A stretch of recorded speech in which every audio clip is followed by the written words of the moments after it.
Hi, this is a continuation on my on cutting series. Should be part two. In the first video, I did a lot of talking about flow drills and how they are extremely useful for developing cutting technique.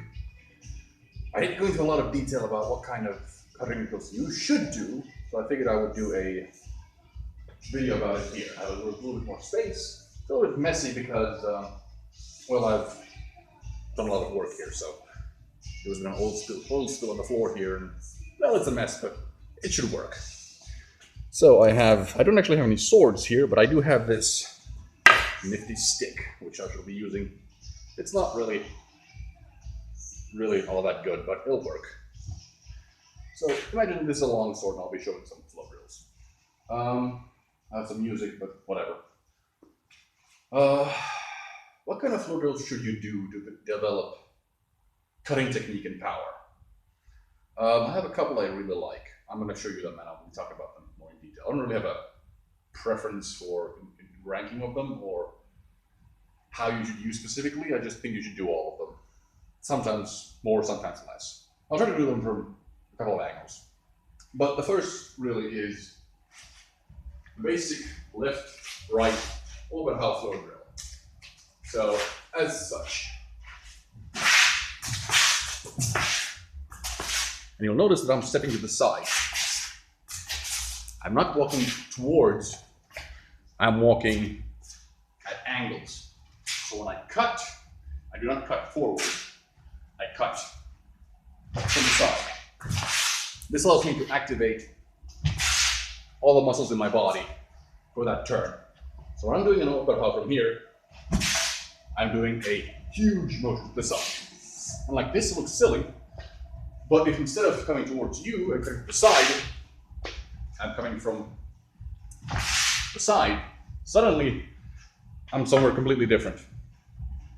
And that allows me to use my entire body's weight to cut, rather than just my upper body. I'm not flexing. I talk a lot about, let's put the music down a little bit.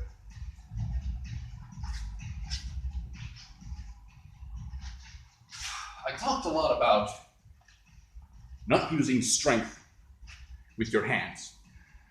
Really, I mean the whole upper body. You don't want to cut like so that you take a step, you're stable, and you think, okay, I need power. Now, if you do that, you're tensing your body, and you can't really get good technique out of it. Not really. And you're trying yourself out. Rather, you want your upper body to be relaxed, to be flowing, responsive. So that you can move from position to position, technique to technique. And when you need power, you get it from your structure, your body. If there's something in front of me, I need power, I'm not using my arms, I'm using my entire body to turn, which allows me to get a lot more big muscles activated. Rather than using the muscles of my arm and shoulder, I'm using the muscles of my back and hip and legs, which means that if I'm encountering something, I'm using my entire body to go through it. That gets me an absolutely insane amount of power. So, basic left, right, over, half. And forwards and back is good.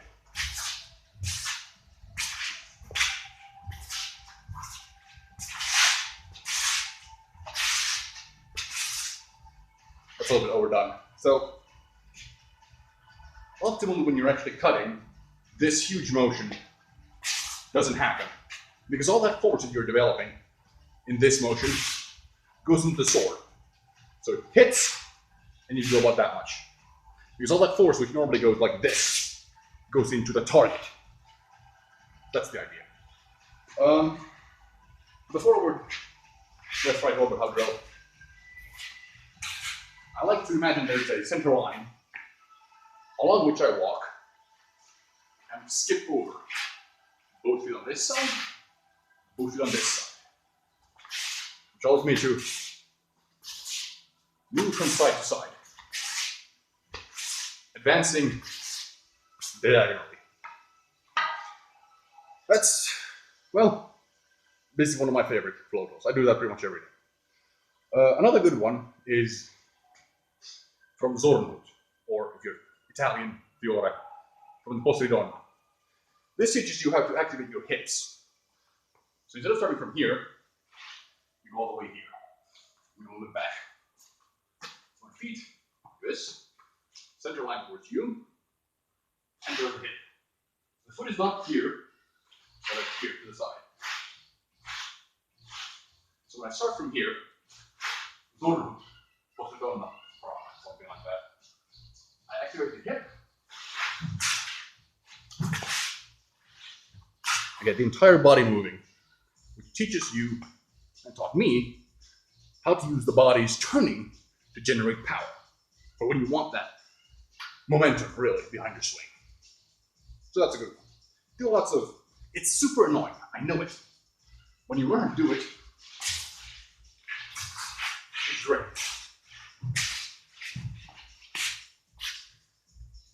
That required me months of practice. It's annoying, but it's good. What else? The ribbon cut. So this is more stationary, so if you don't have as much space as I have here, or you don't want to go outside or whatever, this one's good also. So you start from the Italian guard, Insignare. Well, all British. You strike up. I guess set to the side and strike on the opposite side down. And we put the ferro. I think this is never or right before. Anyhow, from here, same thing. Up, down, up, down, up, down, up, down, up, down. Again, it teaches you to step to the side. Let's have the target. Right here. And using your hip, the turn of the hip, power your strike. You're not really stepping a triangle. There aren't really 3 points like 1, 2, 3. So rather it's like a window washer on a car. Step, back here. Step, back here. So really, square step, not triangle step. It's another good one, especially if you know how to use the, what's it called in German? Well, the Zappan, the false edge cut of the sword. Turn the hip. You press down with this hand, essentially straight, like so. Allows you to drive your entire body weight down the hilt of the sword. A lot of power. You push your shoulder down. Same on the other side. Well, this is a little weaker actually.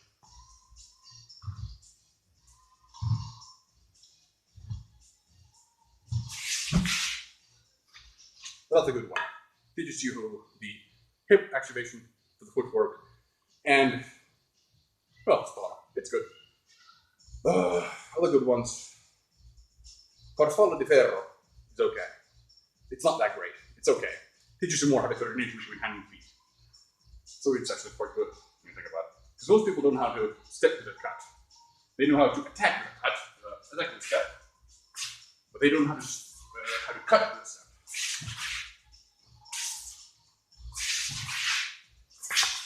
So for that, Farfalla di Ferro is excellent. The iron butterfly. So, false edge strike, wedge strike.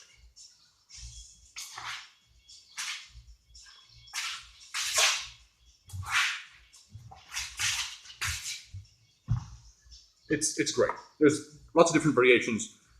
I recommend doing all of them. They're great. What else? I think that's pretty much all the stuff I do. There's one more I like to talk about too. If I'm in a smallish room, and I don't want to go outside, and I don't want to do a triangle step one, the ribbon cut, I like to do Oberhau, Unterhau, turn around, Oberhau, Unterhau. So if I was in a small room, I could do Ober, Unter, Ober, Ober, Unter. I could change the flow.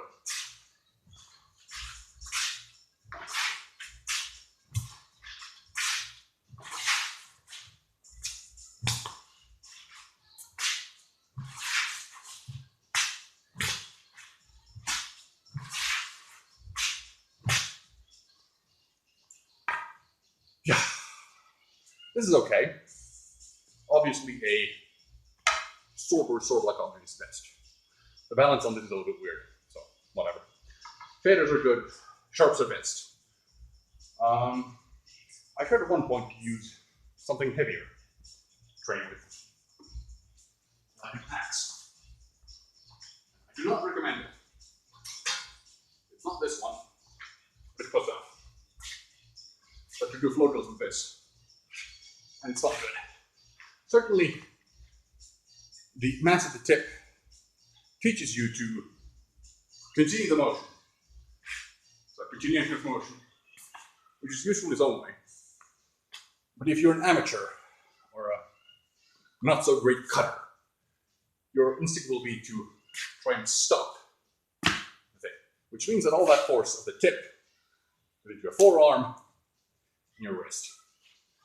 Which, well, you can see, but I have a little dip in my forearm. I do not have in my other forearm. Relatively upward curve, bit of a dip right there. That's where my forearm snapped, the muscle here. So now I have pretty much permanent tennis elbow, which sucks, but you'll live and learn. What else? For footwork, salsa is great. Salsa is great, but you can also just practice basic footwork, like I showed, the forward, backwards.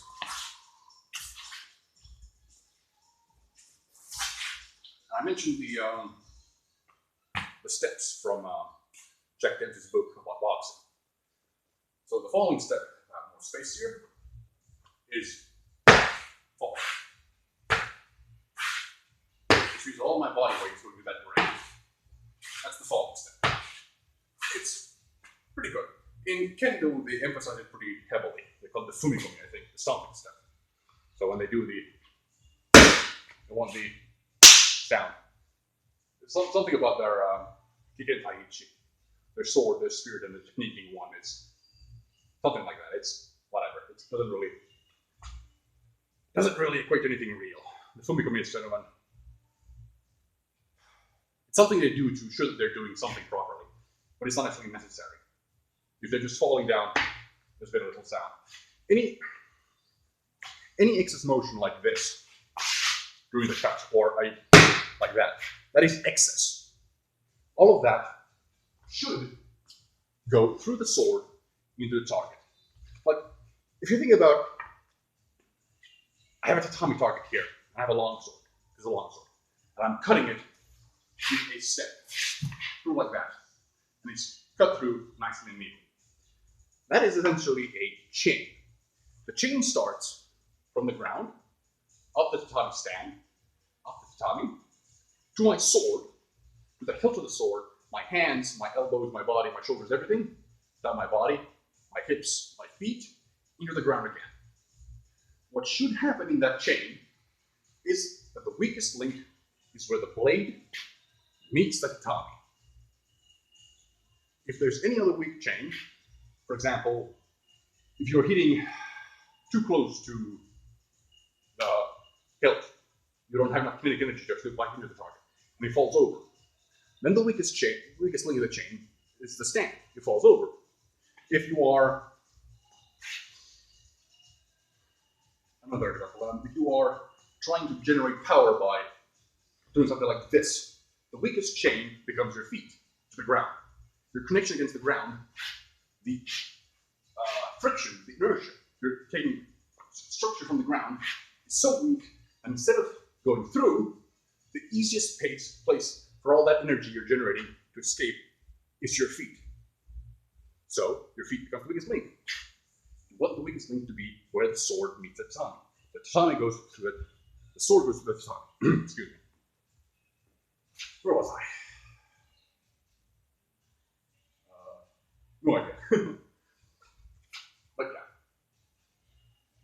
Those are some basic cutting drills that I found very useful. The leg is very, very warm. I'm sweating here. I'll show a couple more examples from a couple different angles. So, basic flow drill. Sit to the side.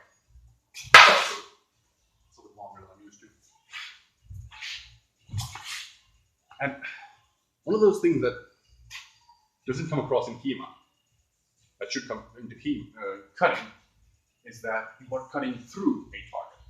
So you are not cutting towards a target, rather through it, from the beginning to the end. So when you have you practice against the air, and you do the edge line correctly, you hear the sound. This does not have edge line, it just makes the sounds, whatever. When you get the right sound, it should begin from here and end right about here. You start decelerating the strike. Acceleration, start of sound, top velocity, top velocity, top velocity, and deceleration. You're stopping, you're slowing down, slowing down, slowing down. Usually here, you start going into the other side. So when you practice, you should hear the sound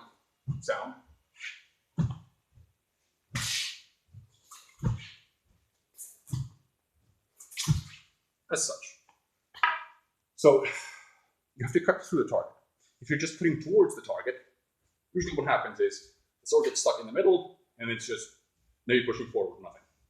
You want to go through the target. Simple, right? Okay, what else? All of this stuff is for all about. What kind of muscle exercises can you do to train for cutting?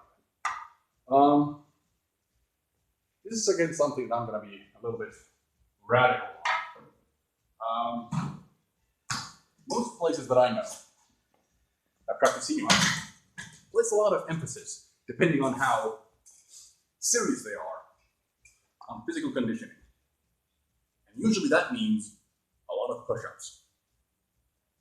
I think push-ups suck. I don't think they actually contribute very much anything to cutting. Now, hear me out here. 10, 15 years ago, before I started anything doing HEMA, I wasn't doing kin or anything. I just bought a wooden, I think it was a white oak golf ball. And I started training with it at home. I had no idea what I was doing. I just wanted to swing it. So I did not have any footwork in what I was doing. I think my drill was to stand like this, then strike 1, 2, 3, 1, 2, 3, 1, 2, 3, 1, 2, 3, and for both sides. Sets like that, I think I did for 2 summers, every day, at least 1,000 strikes. I have no idea why I did that, but I did it. And what I noticed was something changed in my body. I started developing muscles, but I developed them in strange places that I did not expect. The idea I had was that by pushing with this hand and pulling with this hand, this tricep would be stronger, and this bicep would be stronger. Makes sense, right? But that wasn't actually what happened. I don't have that kind of physique anymore, but back then I had a very noticeable difference between my arms. On my left hand, the top hand of my sword, my bicep was a lot stronger. Whereas on my lower hand, my right hand, my tricep was a lot stronger. And I was very confused about that. So I think I remember doing some Google searches, and in kendo groups they had similar difficulties, like people having very asymmetrical arms. I don't see the discussion anymore. Can't find them. I think they've been deleted. Probably some forum died. But whatever. So, thinking about it now, I think I realize exactly what happened there. I figured that, like I said, because my top arm was pushing and my lower arm was pulling, that this kind of motion would be important. That the tricep here, the extending muscle, would be the power source. And here, the pulling would be the source of power. But that's not really the case. Not really in kendo, not really in HEMA, not really in anything where you do this kind of motion. Because the tricep on this arm and the bicep on this arm are such small parts of that motion. Really, if we roll these back into something. Let's talk about saber a little bit. In saber, you have the arms from the wrist, the elbow, and then from the entire arm. So, depending on how the big the lever is, the stronger the strike is, right? Well, that applies as well to using a two-handed weapon. But the difference there is we're using pretty much all of them. You can't really strike with just the wrist like this. You're using always the big muscles. And the thing is, the biggest muscle that affects the big lever like this is not the bicep or the tricep. That affects this motion, which is just the elbow. What affects this motion is actually the shoulder and then this muscle here, the back muscle right here. It's called the latissimus dorsi, and it's a huge fucking muscle. And in my opinion, it is the most important power generating muscle in the entire body for cutting, rather than, you know, the tricep. So, what do I mean by this? Well, if you look at this motion, where does all the power come from? It comes from the torso, the upper body. I'm not using my legs. I'm going to stand stationary. Where does the power come from? Upper body. Latissimus dorsi. Like if I don't do this at all, and just do like this, where does the power come from? It comes from latissimus dorsi, the big back muscle. Like, look at Bruce Lee. Tiny man, tiny arms, wide as fucking hell upper body. Like he flexes like this and he just doubles in width because he trains his latissimus dorsi, or punching muscle. Same for the sword. When you want power, the bigger muscle, I think the biggest lever you have in the motion is responsible for the biggest motion. So here in this motion, the tricep only feeds into that already great motion. So it's a supporting muscle. It's not a primary muscle. So when you hit hard, it's this working, not this. Okay. So how does this tie into push-ups? Well, push-ups train really a bunch of different muscles, but primarily trains the tricep, if you're pushing something away, and it trains the pectorals, the titty muscles. Neither of which is really all that useful for cutting with a sword.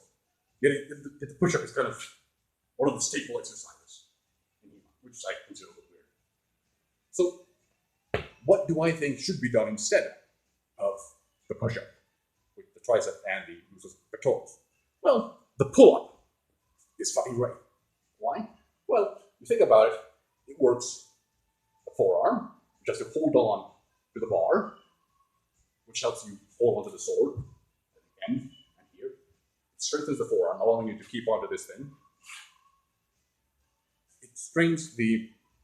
Actually, I forgot that. So, let's jump back a little bit. I'm talking about randomly here. Why was my upper arm bicep stronger than my tricep? And why was my lower arm tricep stronger than my bicep? Because though this muscle here and the shoulder generates the power, what stops it is not a big muscle. It is a small muscle. See, when I strike down, what has to stop it is my shoulder and my bicep here. All that big power generated from my entire body, usually when I use my feet as well, has to be stopped by this hand here. And then this hand going like this. This motion to counter this motion. Does that make sense? Makes sense to me. I'm a little bit out of brain.